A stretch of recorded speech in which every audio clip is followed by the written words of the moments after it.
नमस्कार, मैं हूं अनुपम। इस वक्त के बुलेटिन के साथ कोरोना काल में एक बार फिर चारधाम यात्रा शुरू होने का वक्त आ गया है, लेकिन वायरस ने रास्ता रोक दिया है। फिर भी देवभूमि में मां गंगोत्री और यमुनोत्री धाम के कपाट खुलने के साथ मां की पूजा शुरू हो जाएगी। आज हम आपको बताएंगे कि कब और कैसे कपाट खुलेंगे, साथ ही आपको गंगोत्री यमुनोत्री धाम के घर बैठे दर्शन कराएंगे।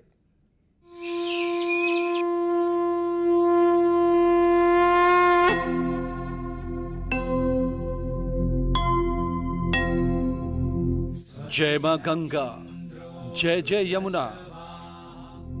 स्वस्ति न इंद्रो वृद्धश्रवाः, स्वस्ति न पूषा विश्ववेदाः, स्वस्ति नस्ताक्षर्यो अरिष्टनेमिः, स्वस्ति नो बृहस्पतिर्दधातु। महामारी में संकट हरो देवी। जब चारों तरफ एक भय का वातावरण है, लोग हताश हैं, निराश हैं, मुश्किल वक्त में मां का सहारा, विश्व कल्याण के लिए खुलने वाला है मां का दरबार। ऐसे समय में देवभूमि उत्तराखंड में गंगोत्री और यमुनोत्री के कपाट खुलने का जो अवसर है, ये लोगों में एक नई ऊर्जा का संचार करेगा।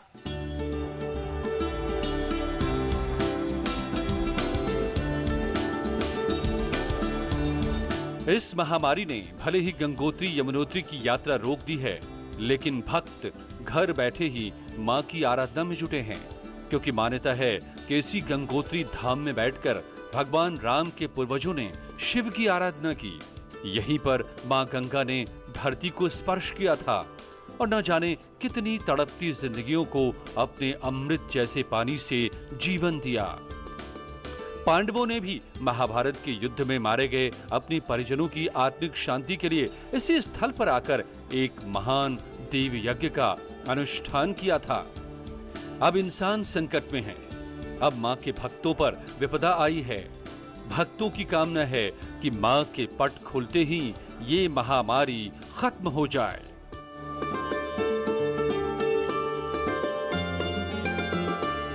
मां गंगा, मां यमुना, उनसे हमारी भी विनती है और आप लोग भी अपने घरों से प्रार्थना करें, ये जो कोरोना रूपी राक्षसी है इसका खात्मा हो और संपूर्ण विश्व में जो है एक सुख शांति का संचार हो।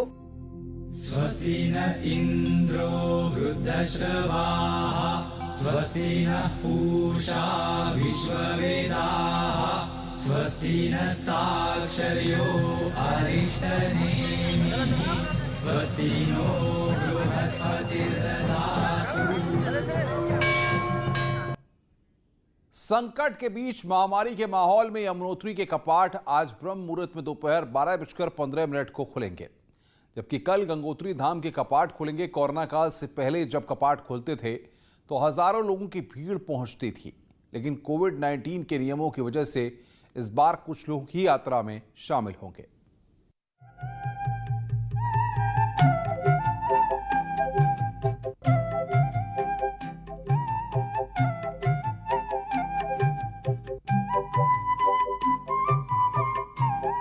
ये है यमुनोत्री धाम।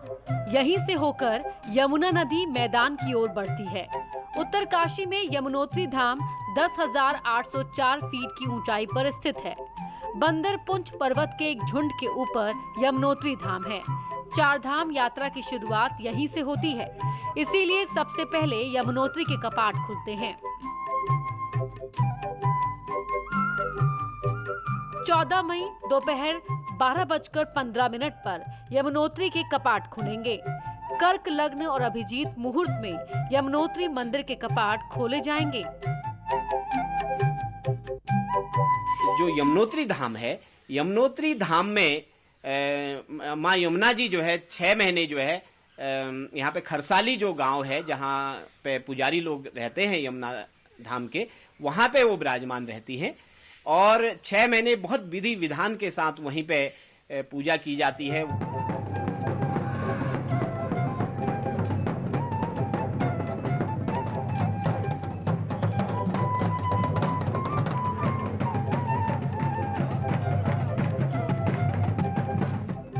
यानी ठंड के दिनों में 6 महीने मां यमुना खरसाली में रहती है और गर्मी में अक्षय तृतीया से लेकर अगले 6 महीने तक गंगोत्री में पूजा होती है।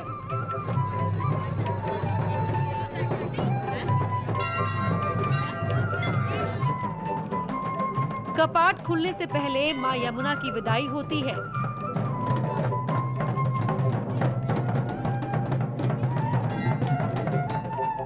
मां यमुना डोली में सवार होकर यमुनोत्री जाती हैं। उनके साथ शनिदेव की डोली भी यमुनोत्री धाम जाती है। वहीं पे शनिदेव जी का भी एक बहुत सुंदर दिव्य मंदिर है। वहाँ शनिदेव की पूजा का भी बड़ा विधान है, वहाँ पे पूजा अर्चना की जाती है। तो यमुनोत्री धाम में विशेष पूजा अर्चना के पश्चात जो है, वहाँ के जो रावलगण हैं, वहाँ के जो पुजारी गण हैं, बहुत ही भाव के साथ, श्रद्धा के साथ, आस्था के साथ जो है यमुना महारानी के जयकारे करते हुए और भाव के साथ माँ यमुना जी को जो 6 महीने के लिए ऊपर जो उनका मूल स्थान है, जो यमुनोत्री धाम है, वहाँ पे ले जाते हैं और पूरे 6 महीने पूरे विधि विधान के साथ वहाँ पे पूजा अर्चना होती है।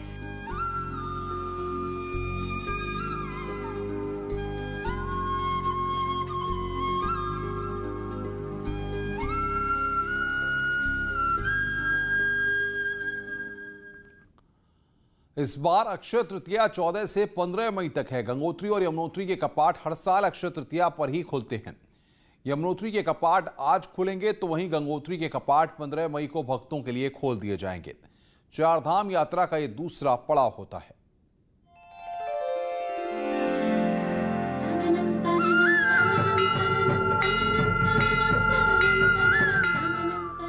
गंगोत्री धाम। ये धाम गोमुख से 18 किलोमीटर दूर 3018 मीटर की ऊंचाई पर स्थित है।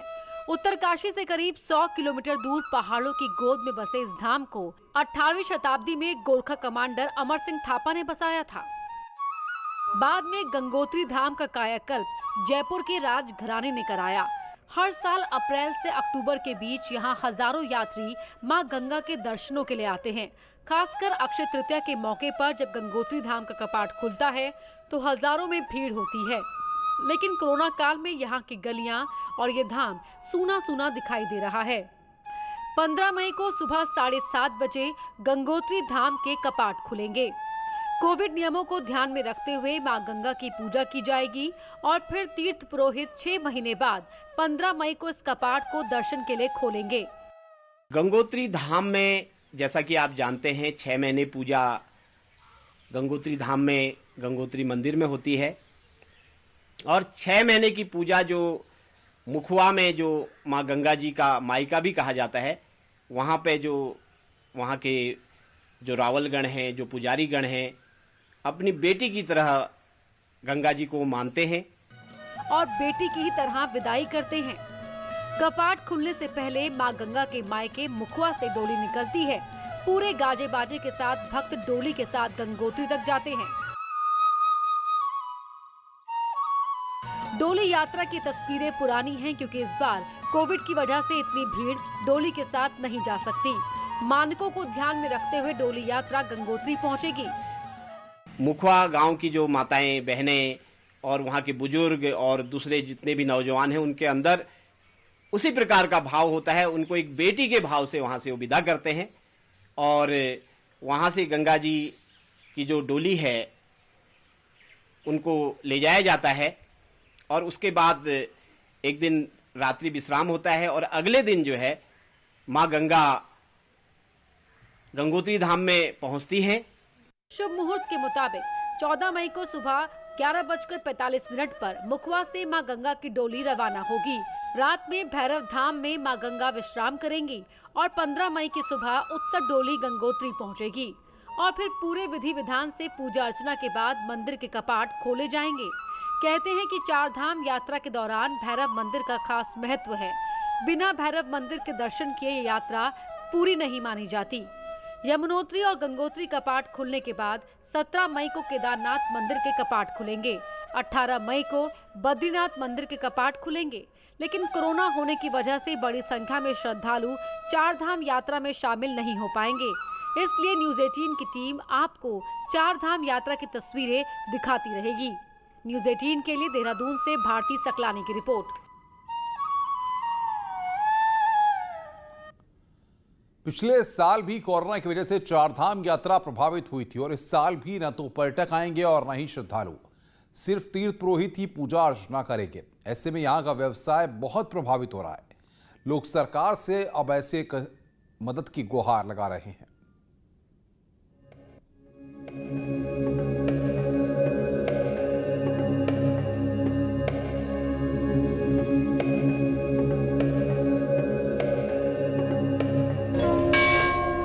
शुक्रवार को यमुनोत्री धाम के कपाट पूरे विधि विधान और मंत्रोच्चार के साथ खुलेंगे। फिर 15 मई को गंगोत्री, 17 मई को केदारनाथ और 18 मई को बद्रीनाथ के कपाट खुलेंगे।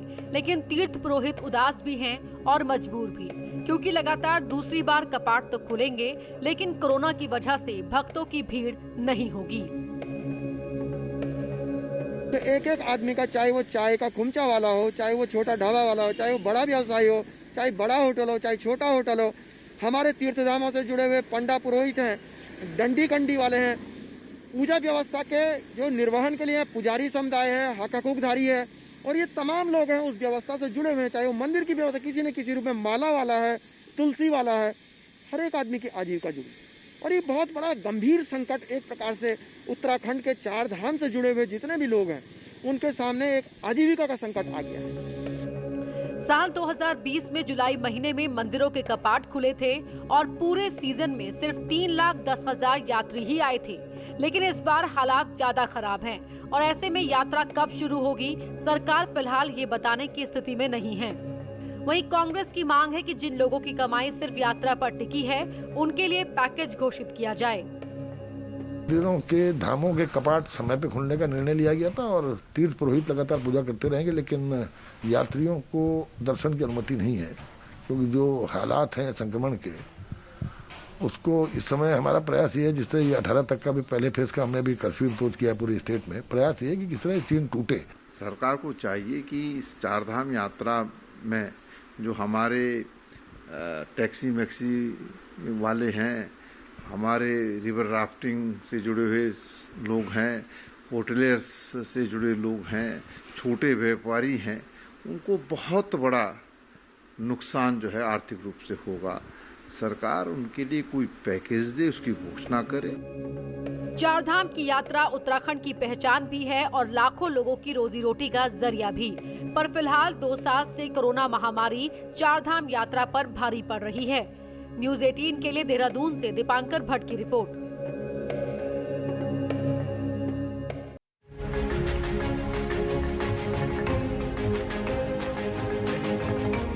ये है बिजनौर के पीपीएस गणेश कुमार गुप्ता। वर्दी में एक डॉक्टर की भूमिका निभा रहे हैं।